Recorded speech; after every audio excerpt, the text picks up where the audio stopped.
Que a graça e a paz do nosso bom Deus e seu imenso amor continue sobre nós, que aqui estamos, sobre todos aqueles que nos acompanham ou nos acompanharão através das nossas redes sociais, sobretudo o canal da nossa igreja no YouTube. Deus abençoe a vida de vocês e a minha expectativa, depois da nossa escola bíblica, que a gente continue ouvindo a palavra do Senhor. Para isso, nós vamos, nesta manhã, retomar a série de Esther, não é? Nós tivemos algumas cobranças de pessoas daqui, de pessoas de fora, dizendo, nós só ouvimos um sermão, pastor, cadê a série de Esther? É porque tem acontecido muitas coisas na nossa igreja, recebemos muitas visitas de fora, então a gente teve que suspender um pouquinho aí a série de Esther, mas estamos retomando hoje com Esther capítulo 2, vamos então entender um pouco a vida hoje, especificamente, vivendo no mundo secular. Vivendo no mundo secular é o tema, subtítulo do capítulo 2 da nossa série sobre o livro de Esther, não é? Então vamos lá, Esther capítulo 2, nós vamos fazer a leitura de todo o capítulo, na esperança de que a gente tenha uma noção do que aconteceu de forma geral. Depois a gente vai especificamente trabalhando o texto de hoje. Esther, capítulo 2. Diz assim a palavra do Senhor. Passada estas coisas, que coisas? A resistência de Vasti, a gente vai falar isso, a resistência de Vasti de não aceitar o convite do rei Assuero para ser sua rainha, ou continuar sendo sua rainha, já que ela já era, mas ela simplesmente desobedece ao rei Assuero. Passadas essas coisas, e apaziguado já o furor do rei Assuero, lembrou-se de Vasti, e do que ela fizera, e do que se tinha decretado contra ela. Então disseram os jovens do rei, que lhe serviam, tragam-se moças para o rei, virgens de boa aparência e formosura. Ponha o rei comissários em todas as províncias do seu reino, que reúnam todas as moças virgens de boa aparência e de formosura, na cidadela de Suzã, na casa das mulheres, sob as vistas de Hegai ou Regai, eunuco do rei, guarda das mulheres, e deem-se-lhe os seus ungüentos. A moça que cair no agrado do rei, essa reine em lugar de Vasti. Com isso concordou o rei, e assim fez. Ora, na cidadela de Suzã havia certo homem judeu, benjamita, chamado Mordecai, filho de Jair, filho de Simei, filho de Quis, que fora transportado de Jerusalém como exilados, que foram deportados com Jeconia, rei de Judá, a quem Nabucodonosor, rei da Babilônia, havia transportado. Ele criara a Hadassa, que é Esther, filha de seu tio, a qual não tinha pai nem mãe, e era jovem bela, de boa aparência e formosura. Tendo-lhe morrido o pai e a mãe, Mordecai a tomara por filha. Em se divulgando, pois, o mandato do rei e a sua lei, ao serem ajuntadas muitas moças na cidadela de Suzã, sob as vistas de Hegai, levaram também Esther à casa do rei, sob os cuidados de Hegai, guarda das mulheres. A moça lhe apareceu formosa e alcançou favor perante ele, pelo que se lhe apressou em dar-lhe os ungüentos e os devidos alimentos, como também 7 jovens escolhidas da casa do rei. E fez passar com as suas jovens para os melhores aposentos da casa das mulheres. Esther não havia declarado o seu povo, nem a sua linhagem, pois Mordecai lhe ordenara que não declarasse. Passeava Mordecai todos os dias diante do átrio da casa das mulheres, para se informar de como passava Esther e do que lhe sucederia. Chegando o prazo de cada moça vir ao rei Assuero, depois de tratada segundo as prescrições para as mulheres, por 12 meses, porque assim se cumpriram os dias de seu embelezamento, 6 meses com óleo de mirra e 6 meses com especiarias e com os perfumes e ungüentos em uso entre as mulheres. Então é que vinha a jovem ao rei. A ela se dava o que desejasse para levar consigo da casa das mulheres para a casa do rei. À tarde entrava e pela manhã tornava à segunda casa das mulheres, sob as vistas de Sagas, eunuco do rei, guarda das concubinas, não tornava mais ao rei, salvo se o rei a desejasse, e ela fosse chamada pelo nome. Esté, filha de Abiai, tio de Mordecai, que tomara por filha, quando lhe chegou a vez de ir ao rei, nada pediu além do que disse Hegai, eunuco do rei, guarda das mulheres. E Esté alcançou o favor de todos quanto havia. Assim foi levado Esté ao rei Assuero, à casa real, no 10º mês, que é o mês de Tebete, no 7º ano do seu reinado. O rei amou a Esté mais do que todas as mulheres, e ela alcançou perante ele favor e benevolência mais do que todas as virgens. O rei pôs-lhes na cabeça a coroa real e a fez rainha em lugar de Vasti. Então o rei deu um grande banquete a todos os seus príncipes e os seus servos. Era o banquete de Esté. Concedeu alívio às províncias e fez presente segundo a generosidade real. Quando pela segunda vez se reuniram as virgens, Mordecai estava assentado à porta do rei. Esté não havia declarado ainda a sua linhagem e o seu povo. Mordecai lhe ordenara, porque Esté cumpria o mandato de Mordecai como quando a criava.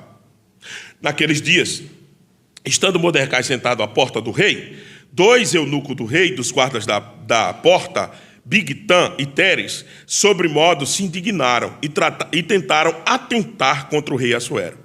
Veio isso ao conhecimento de Mordecai, que o revelou a rainha Esté, e Esté o disse ao rei, em nome de Mordecai. Investigou-se o caso, e era fato, e ambos foram pendurados numa forca. Isso foi escrito no livro das crônicas perante o rei. Que o Senhor não apenas aplique a sua leitura, a leitura da sua palavra, como também a exposição do texto, meus irmãos, em nossos corações. Estamos de volta a essa história famosíssima da rainha Esté, famosa nas Escrituras e famosa entre o povo de Deus. Estamos de volta a esse cenário. Não esqueça nunca o cenário. É o Império Medo-Persa. É um império fortíssimo, um império que tinha simplesmente capturado o Império Babilônico. O rei Assuero é um rei muito poderoso. Ele, não esqueça, se lembra do verso 1? Como é que diz? Nos dias de Assuero, o Assuero que reinou desde a Índia até a Etiópia, sobre 127 províncias. Da Índia até a Etiópia, 127 províncias. Esse homem era muito poderoso. Esse império era muito grande e a gente não pode perder isso de vista.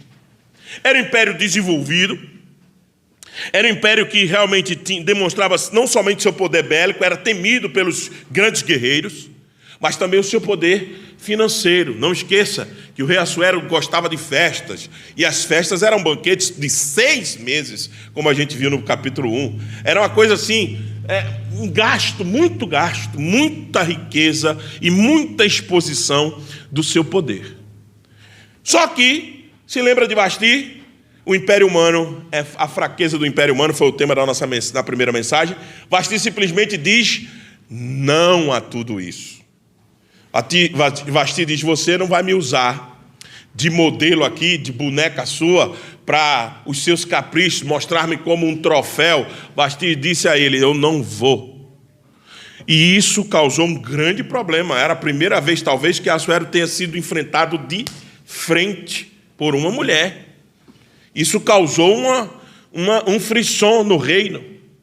Aí por isso que o capítulo 2 começa dessa maneira: passada estas coisas, apaziguado já o furor, veja, Assuero ficou muito furioso, lembrou-se de Vasti, disse: aquela abençoada que me resistiu, e do que ela fizera, e do que se tinha decretado contra ela. Então, veja o verso 2, disseram os jovens do rei que lhe serviam: tragam moças para o rei, virgem de boa aparência e de formosura. Assuero tinha sido enfrentado por Vasti, mas um rei, naquela plenitude de poder, não poderia ficar sem uma rainha. Ele precisava de uma outra rainha.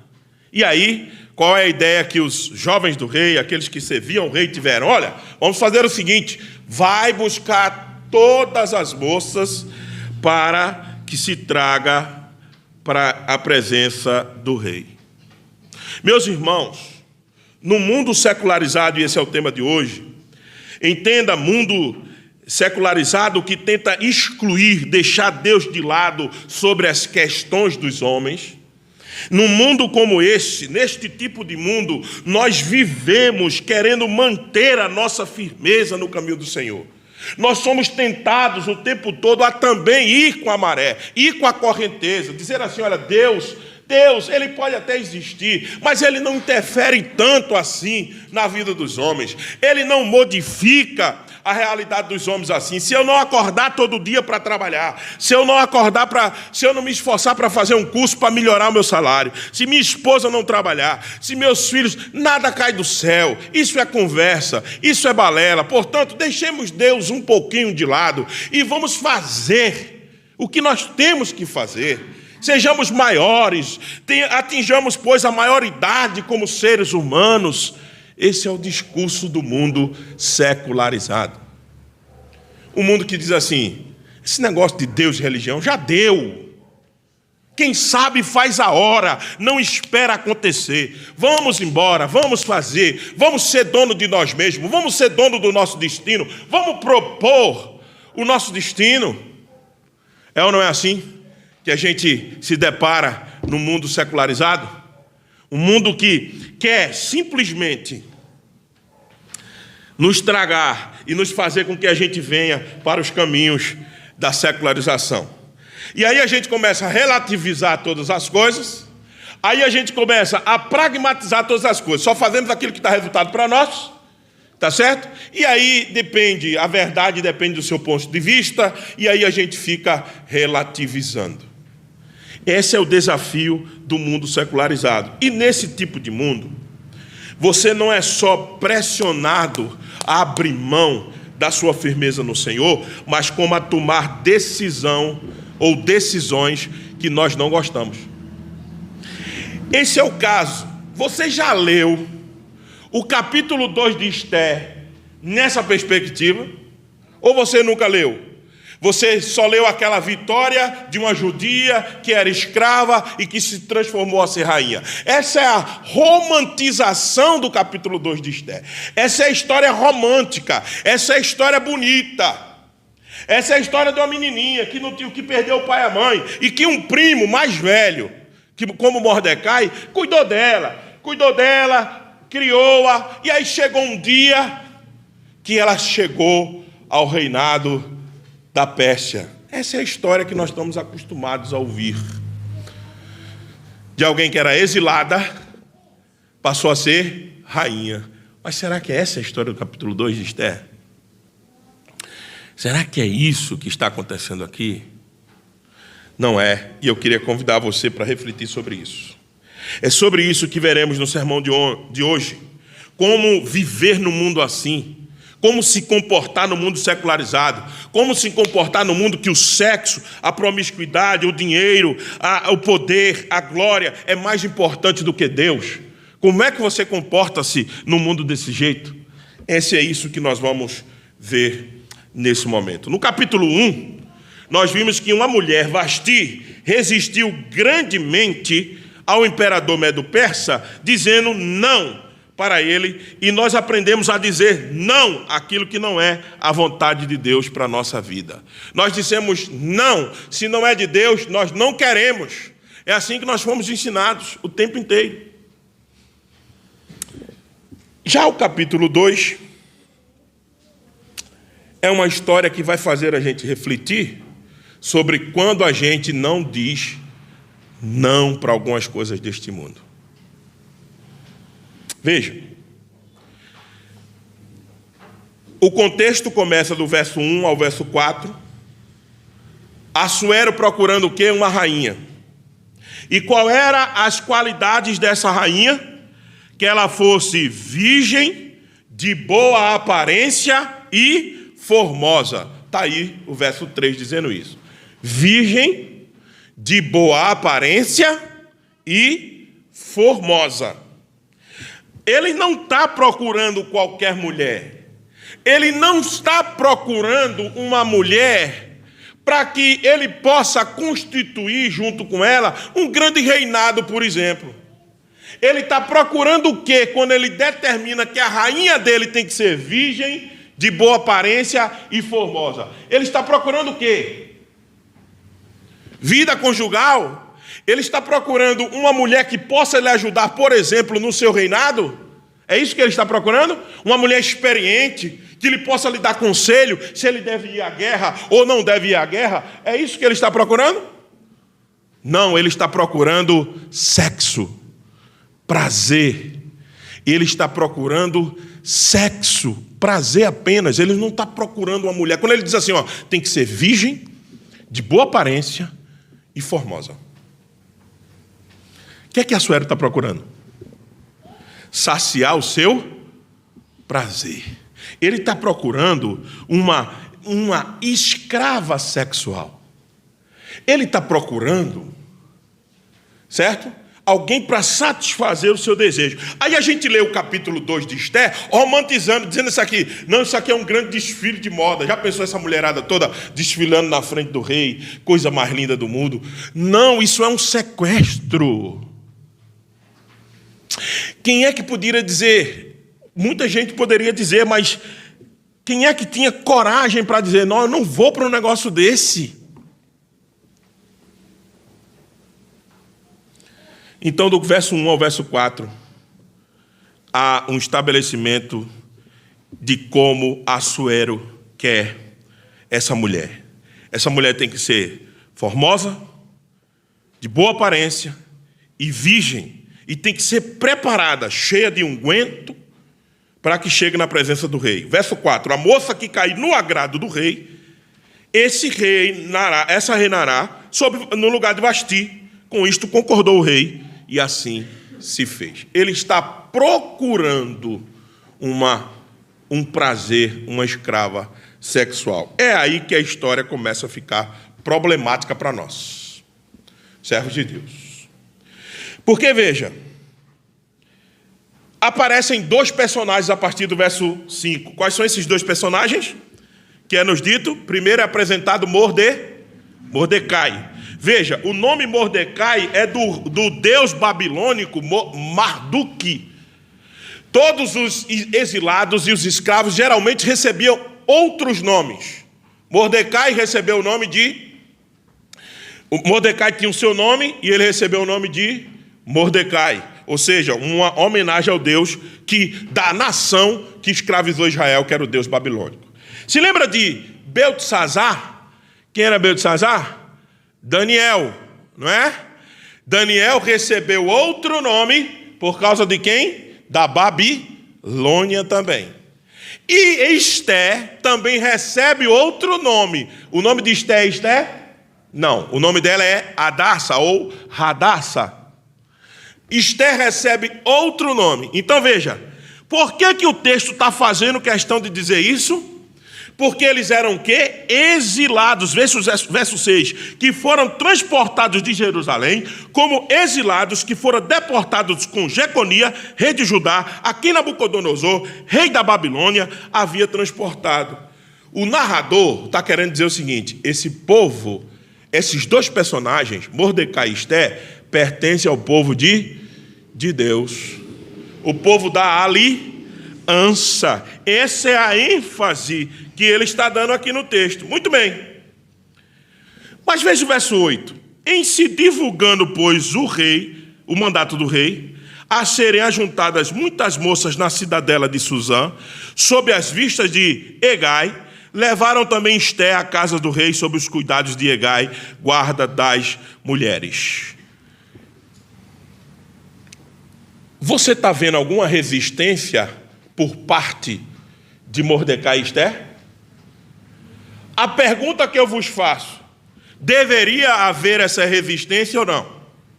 Esté está sendo levada para um desfile de moda ou para ser escrava sexual? Por que não há resistência? Por que Mordecai não faz nada? Por que Esté vai? Você sempre precisa decidir se vai ir contra o império, o sistema que está operando na nossa nação, ou não. Num mundo secularizado desse, como nós estamos vivendo, se prepara a igreja. Você toda hora tem que estar diante do dilema desse. Você vai fazer o que o império está mandando? Você vai fazer o que o sistema está dizendo? Ou você vai bater de frente do sistema? É a mesma ideia aqui. Você está sempre diante de decisão. Você vai ceder às pressões desse mundo ou vai começar a relativizar, dizendo: não, calma lá. Se ela dissesse não, pastor, se Mordecai dissesse não, eles iam ser mortos. Se lembra de Vasti, não, pastor? Vasti resistiu, escapou por pouco, quase que matavam. Mas a segunda vez a Suera não ia aguentar. Vai matar Vasti, pastor. Vai matar Esté. Vai matar Mordecai. Aí quer dizer que as nossas decisões, elas são tomadas pelas consequências que nós vamos ter diante dos homens. E as nossas consequências diante de Deus. Ninguém se importa com isso. É isso? Então, ao invés de você aplaudir Esté aqui, aplaudir Mordecai aqui, lembre-se, é um texto narrativo. O texto narrativo nas Escrituras não diz o que nós deveríamos fazer.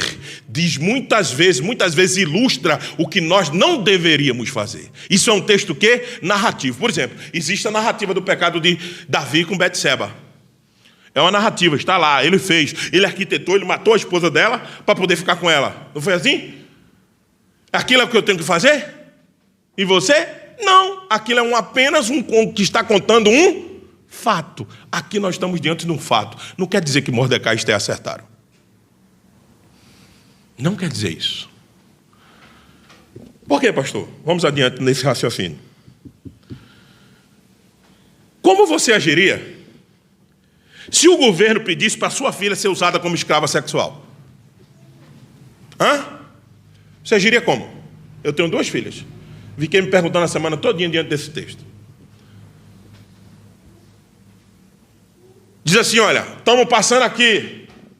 O presidente fulano de tal mandou reunir todas as virgens de São Paulo. Senão ele vai matar quem não der as filhas. Você, pai, fazia o quê? Vamos ao contrário. Se teus filhos fossem recrutados, filhos homens, tivessem que ser recrutados para ficar como eunuco para servir a um presidente ou um rei desse, como é que você faria? Esse é o problema do capítulo 2 de Esté. Ninguém lê isso com essa visão. A gente só lê com a ideia. Uma pobrezinha adotiva chegou ao reinado. Que glória! Não. Esté e Mordecai fizeram justamente o oposto que Daniel fez. A gente aplaude Daniel, não aplaude? Capítulo 1, eita cabra macho, aquele Daniel disse: eu não vou comer das iguarias do rei. Se quiser, me mate. Sadraque, Mesaque e Abednego disse: eu não vou me curvar a Deus nenhum aqui. Você não exalta aquela história? E por que você aplaude essa? Tem uma incoerência da sua parte. Ou você aplaude a história de Daniel, ou aplaude a de Mordecai e Esté, porque elas estão em oposição nas Escrituras. Então ela disse: não, eu não como não. Pode me deixar sem comida. Das iguarias do reis eu não me contamino com esse reinado aqui. E Mordecai faz o quê? Manda Esté. E ainda dizem, para piorar a situação: não diga que você é filha de Deus, não. Não diga que você é de Israel, não. Fique caladinho. Essa é a atitude correta cristã no mundo secularizado. Fique quieta, não diga que é crente, não, meu filho, que você pode perder o emprego. Não diga que é crente na escola, não, que os meninos vão fazer bullying de você. Não diga não. Fique calado, não fale nada desse Deus aí de Israel. Não diga que é de Israel, não. Por favor, não fale nada. Não foi isso que Mordecai disse a Esté ou não? Hã? E não vamos aplaudir isso? Não, pastor, é o seguinte: o senhor está radicalizando demais, não é porque eles iam morrer. A Suéria ia acabar com eles, pastor.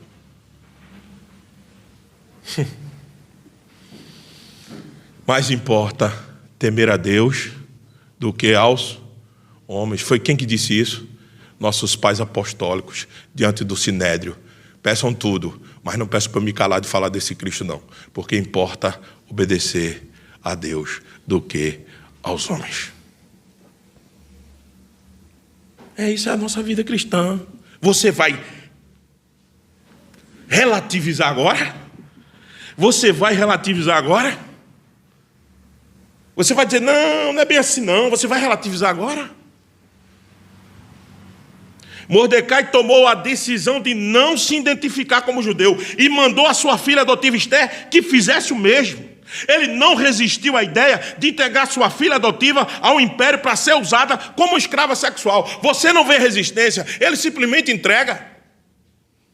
E Esté faz o que o pai adotivo está mandando. Que contraste entre Vasti. Vasti não é dita nem que era serva de Deus. Vasti não é contada nem no meio do povo de Israel. Mas Vasti diz: não, você não vai me usar. Aí os descendentes israelitas, o povo de Deus, chegam na situação do mundo secularizado desse e diz assim: pode me usar, fica à vontade. Você não está vendo o contraste? Capítulo 2 está contrastado com o capítulo 1. É Vasti contra Esté. E dessa vez, talvez uma ímpia se comportou mais decentemente do que uma filha de Israel. E a gente não olha para isso nessa história.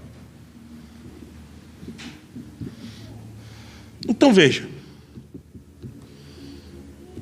Mordecai, e ainda assim, depois de tudo isso, Esté alcança a graça, favor, diante do guarda das mulheres. No verso 9, veja o verso 9. Como é que está dito lá? A moça lhe apareceu formosa. A quem? A Regai, que está no verso 8. Que é o quê? Que é o chefe da guarda das mulheres. A moça lhe pareceu formosa e alcançou favor perante ele. É aí que o nosso texto vai ficando mais profundo. Peraí. Com tudo isso, eles ainda alcançam a graça. Com tudo isso, eles ainda alcançam graça. O que Deus está fazendo aqui? O que Deus está ensinando a gente aqui, meus irmãos? Veja, verso 15. De todos as que viam, veja o verso 15. Esté, filha de Abiail, tio de Mordecai, que a tomara por filha, quando lhe chegou a vez de ir ao rei, lembre-se que eles ficavam lá reclusados, passando óleo de mirra durante 6 meses, e durante outros 6 meses, outros tipos de óleo, ou seja, ainda era preparado, o objeto era ainda preparado para consumo. Isso é uma desgraça. Bota a menina lá, dá 6 meses de boa comida para ela, muito óleo de um jeito, depois outra de especiaria, preparando para ser usada. E o texto diz que ela achou graça todos os que viam. Veja o verso 15. Esther achou graça e Esther alcançou favor de todos quanto havia. É aqui que o negócio vai ficando pesado para nós, que estamos lendo o texto dessa perspectiva. Espera aí, uma mulher está fazendo tudo errado que Deus mandou e está encontrando graça. Está encontrando graça. Encontrou graça dos guardas. Encontrou graça onde ela passava. E acima de tudo encontrou graça de quem? Do rei. Veja o verso 17. O rei amou, mas tanta gente tem que amar Esther. Logo essa pecadora. Logo quem agiu contra Deus. Por que esse homem não escolheu outro?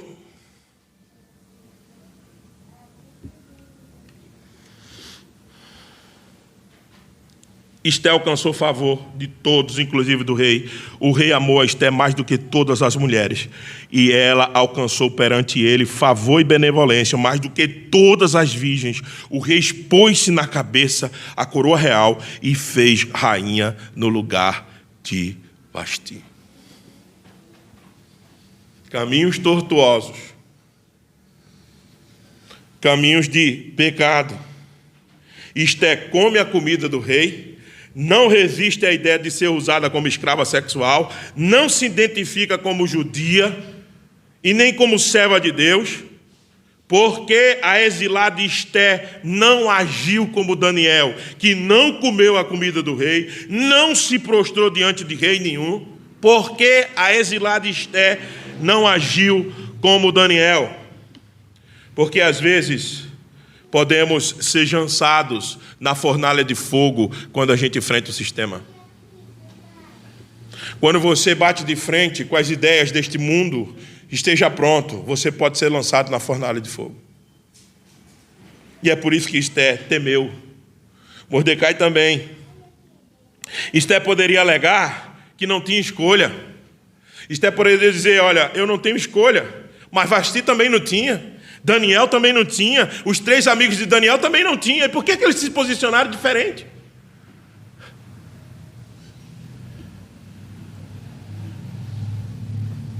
Daniel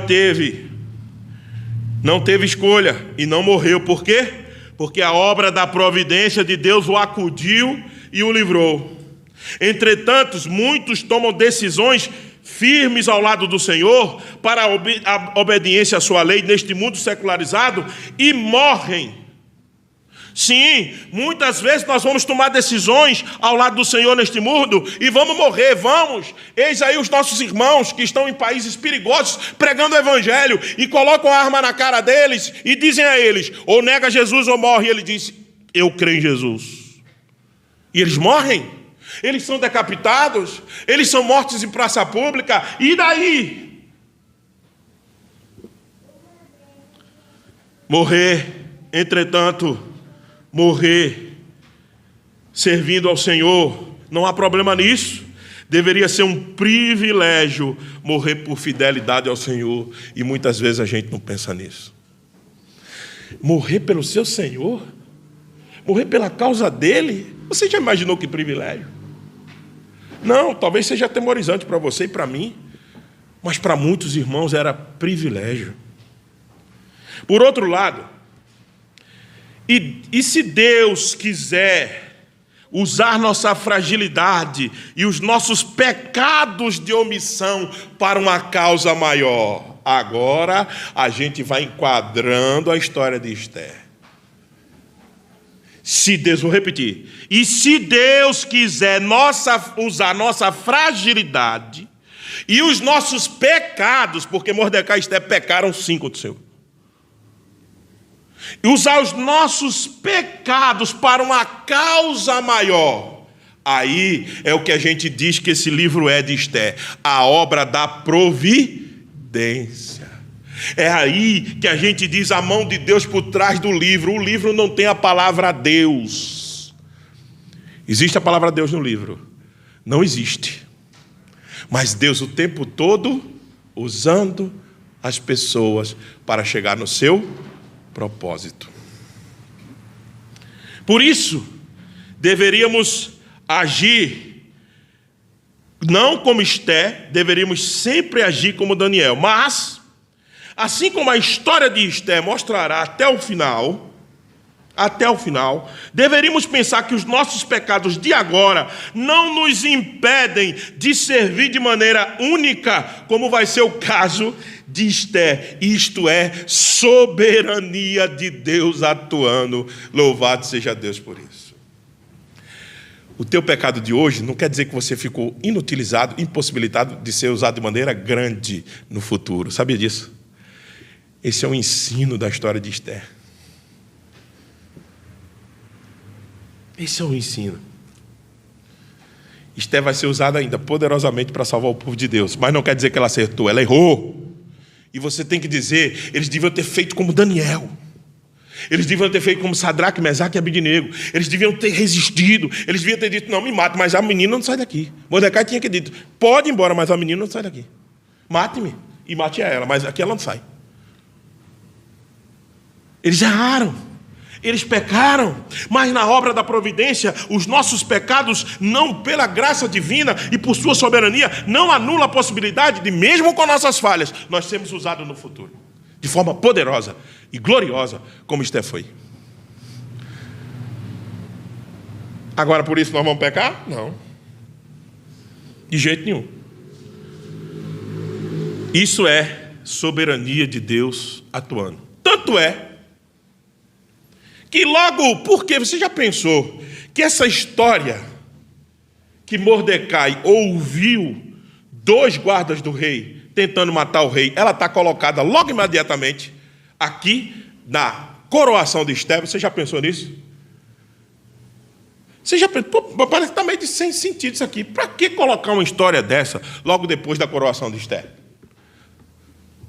Para que colocar Mordecai sentado na porta do rei, ouvindo 2 eunucos cochichando para matar o rei logo depois da coroação de Esté? O que isso tem a ver? Tem a ver sobre a teologia do texto que nós estamos dizendo aqui, tem a ver sobre a exposição do texto. Olha, Mordecai e Esté pecaram, mas nem por isso eles deixaram de ter uma oportunidade de fazer o que era certo logo imediatamente. Veja. Então essa é a terceira divisão do texto. Primeira divisão, o rei está procurando uma rainha. Segunda, precisamos tomar decisões. E terceira, devemos aproveitar as oportunidades dentro do mundo secularizado para fazer o bem.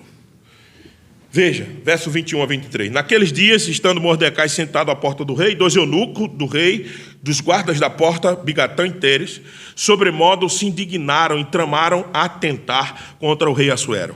Veio isso ao conhecimento de Mordecai, que o revelou a rainha Esté, e Esté disse ao rei em nome de Mordecai. Investigou-se o caso e era fato mesmo. Eles queriam matar o rei Assuero. E ambos foram pendurados numa forca, foram enforcados. Isso foi escrito no livro das crônicas perante o rei. Por que essa história está aqui? É a minha indagação repetidamente. Justamente para ilustrar para nós o seguinte: eles pecaram. Eles não deviam ter feito aquilo, não deviam. Mas Deus lá na sequência, no mundo secularizado, a gente tem a oportunidade também de praticar o que é bom. Veja, Mordecai podia estar ferido no seu ego, não poderia? Esse miserável está usando minha filha adotiva como escrava sexual. Vou deixar esses caras matá-lo. Era ou não era assim? Que poderia ser ou não a reação de Mordecai? Sim, ele tinha chance de deixar que isso acontecesse. Para quê? Não lembre-se, Esté poderia ficar livre daquele rei. Porque ela era já rainha, ela já tinha sido coroada. Veja aí onde é que está a mudança da história, quando eles deixam de se identificar com o Senhor e passam agora a tomar uma atitude de crente. A primeira atitude não é muito de crente, não. A segunda é: ele tinha a vingança na mão. A vingança de Mordecai estava à sua disposição. Ele podia ter deixado matar o rei. Sua filha já era rainha. Ela ia agora ser livre de qualquer outro rei, a não ser que ela quisesse casar por afeição, ela estaria livre. Mas não, é uma vida, é uma autoridade constituída sobre nós, ou sobre Mordecai, que a vida dela estava em jogo. E o que é que o Senhor diz que a gente tem que fazer numa ocasião como essa? Honrar as autoridades, mesmo que elas sejam perversas, mesmo que elas sejam abusivas, mas honrar a autoridade, sobretudo, não querer a morte de nenhum ser humano. De nenhum ser humano. Mordecai chama Esther, diz: minha filha, eu ouvi isso, fale para o rei, para que ele se livre. Era a chance de acabar com a esfera. Mordecai e Esther não fazem isso. Por quê? Porque mesmo com os nossos pecados, neste mundo secularizado, nós podemos fazer coisas certas. Nós podemos fazer coisas certas. Então, meus irmãos, vamos para algumas aplicações para a gente partir para o encerramento. Eu queria dizer e reafirmar que não é fácil viver no mundo secularizado. Você sabe disso. Nós toda hora estamos lutando para ficar firmes ao lado do Senhor. Toda hora vem uma tentação. Toda hora vem uma proposta indecente para a gente sair do caminho do Senhor. E às vezes proposta de emprego, de coisas que nós estamos precisando. Aí é mais duro dizer não. É ou não é? A gente ouviu isso, um testemunho desse, de um dos nossos irmãos aqui, na escola bíblica, dizendo isso. Eu tinha que dizer não dentro do meu trabalho, porque não era o certo a fazer. Eu tinha que deixar de ganhar dinheiro, porque não era o certo a fazer. Isso é sério. Isso é muito difícil. Isso é duro para nós. Para mim é também. Mas aí onde é que está? Nós temos que buscar sempre sabedoria de Deus de como agir na vida deste mundo, na vida que estamos vivendo nesse mundo. Sempre sabedoria em Deus de como agir, e não viva como alguém deste mundo. Você não precisa copiar os que não são de Israel. Você não tem compromisso com os que não são de Israel. Israel aqui como povo de Deus. Busque muito, meus irmãos, busquemos, pois, muita sabedoria para dizer não na hora que for preciso dizer não, para dizer talvez e refletir sobre a situação, e às vezes para dizer sim, não nas circunstâncias de Mordecai e de Esther, mas sim porque não vai em contrário a nenhuma coisa estabelecida pelo Senhor, e nem vai fazer mal a mim, nem à igreja e nem aos meus irmãos. Então entenda. Primeiro, busque sempre sabedoria. Por quê? Porque decisões você vai ter que tomar. Sempre, sempre. Toda hora, é no trabalho, é na criação do filho, é na escola dos meninos, é na igreja, sabedoria também, de ter que tomar posições dentro da igreja. Toda hora, e todo instante. Esse mundo corrompido pelo pecado nos faz ter que tomar decisões sempre. Sempre. Nada está tudo tão tranquilo, o mar não está sempre tranquilo, e você não está sempre navegando em ondas boas. Não, às vezes tem turbulências, e você vai precisar tomar decisões. Segundo, sejamos sempre dispostos a confessar a nossa fé e viver por ela neste mundo secularizado. Confesse, não esconda, não diga, não, eu não sou da igreja. Não, sou da igreja, sou do Senhor, pertenço ao corpo de Cristo. Não tenha vergonha de dizer isso. Não tenha vergonha de professar a sua fé onde você está. Nós somos o sal da terra e luz do mundo. Nós dissemos já isso hoje. Se nós não fizermos o nosso trabalho, quem vai fazer? Quem vai se comportar? Não tenha, meus irmãos, vida dupla. Que é vida dupla? Uma na igreja e outra, uma no domingo e outra na segunda a sábado. Não tenha vida partida, compartimentalizada. Não. Eu sou uma coisa aqui, ou aqui eu sou oficial da igreja, eu sou membro da igreja presbiteriana Novo Mundo. E lá eu sou o cara da turma, ou a menina da turma. Não. O que você é aqui, você é lá, você deve ser em todo lugar. Não existe fé compartimentalizada. Não existe. Ou você vive guiado pela cosmovisão cristã e pela sua fé, ou você não está servindo ao Senhor. E terceiro, existe esperança Essa é a grande notícia. Deixa eu falar para aqueles que erraram no passado e reconhecem hoje. Deixa eu falar para você que fez um casamento com incrédulo e que você sabia que não deveria ter feito e você fez. Deixa eu falar para você que escolheu uma carreira só pelo dinheiro e hoje você não suporta aquela carreira. Você gosta do salário, mas você acorda todo dia chateado porque você tem que ir lá. Isso é escolha errada. Deixa eu falar com você que usou todas as decisões pensando única e exclusivamente em ser feliz e resolver os seus problemas, e agora você está extremamente arrependido disto.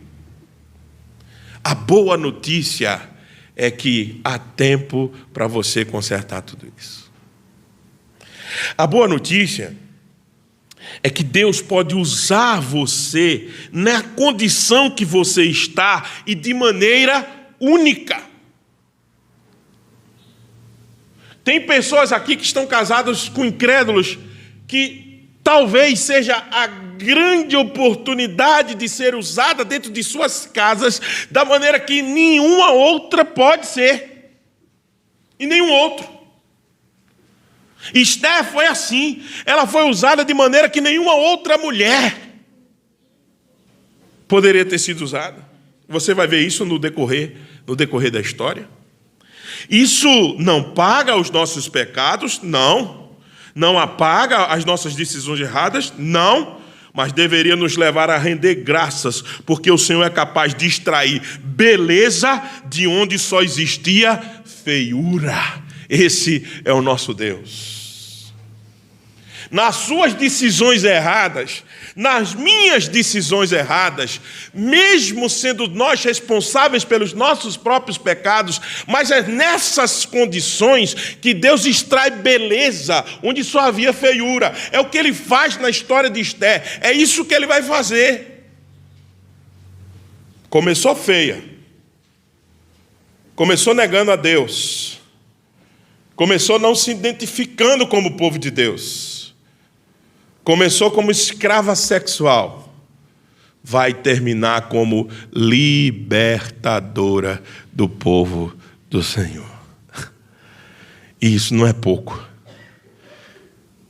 Então talvez as tuas decisões tenham te levado até hoje, aqui, onde você está. E o que você faz com isso? Você volta no tempo? Você não pode voltar atrás. Você não pode voltar atrás. Você tomou as suas decisões.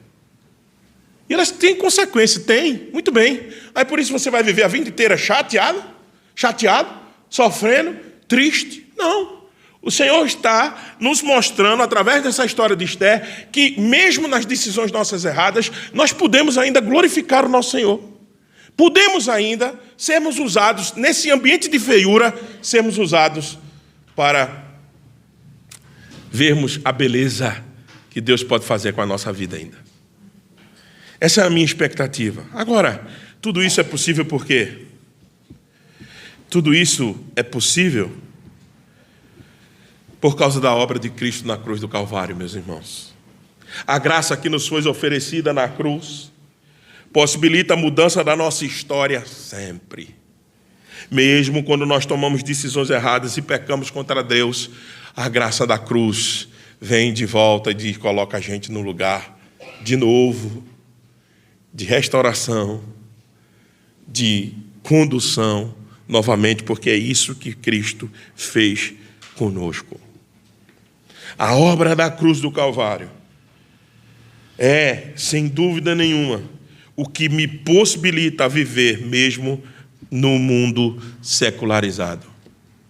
Porque nesse mundo, aqui ou acolá, nós vamos talvez ceder a algumas tentações. E vamos pecar contra o Senhor. Mas o Evangelho da Graça sempre nos é ofertado para que a gente relembre de que em nós não tem mérito nenhum. Somente existe mérito na pessoa do Senhor Jesus Cristo. Lá na frente, Esther vai ter alguns atos tipológicos que apontarão também para Cristo. Ela entrará na presença do Rei, intercederá pelo povo de Deus. Não é isso que Cristo fez? Entrou na presença do Rei do Universo, nosso Deus, e até hoje intercede por nós. Veja, uma escrava sexual que se permitiu a isso, uma exilada, vai agora, algumas atitudes dela vai ser comparada com Cristo. Isso é a obra da cruz. Isso é a obra da graça. Agora, por causa disso você vai pecar? Diz o apóstolo Paulo em Romanos capítulo 6, de modo nenhum. Onde abundou o pecado, superabundou a graça, por causa disso eu vou pecar? De modo nenhum, porque viver em pecado e viver temendo ao Senhor está em oposição. Então, Esté cometeu os erros dela, Mordecai também. Mas mesmo assim, o Senhor transformou aquela feiura numa beleza extraordinária que vai vir mais para frente nas outras exposições que a gente vai estudar. É assim que Deus faz conosco. Você fez um casamento errado? Você tomou decisões de emprego erradas? Você muitas vezes tomou atitudes contra o seu pai e sua mãe equivocadas? Mas entenda que mesmo com os seus erros, você pode ser usada poderosamente na posição que você está, porque isso é graça. Isso é misericórdia, isso é a forma soberana que o Senhor age. Então, que Deus nos abençoe, que Deus nos ajude a entender tudo isso, a pensar tudo isso. Queria propor que você fosse para casa e pensasse como é a sua atuação no mundo secularizado. Você é um na igreja e outro na rua? Você é um em casa e outro no trabalho? Se for assim, meus irmãos, nós temos que rever nosso comportamento. Nós somos o que somos. Quem nos define é o Senhor. E essa definição é que nós somos filhos de Deus. Somos filhos da aliança. Estamos no mundo para ser sal e luz dessa terra. Portanto, façamos o nosso trabalho. Façamos o nosso trabalho para que Deus seja glorificado e nós também encontremos felicidade e gozo nele. Amém?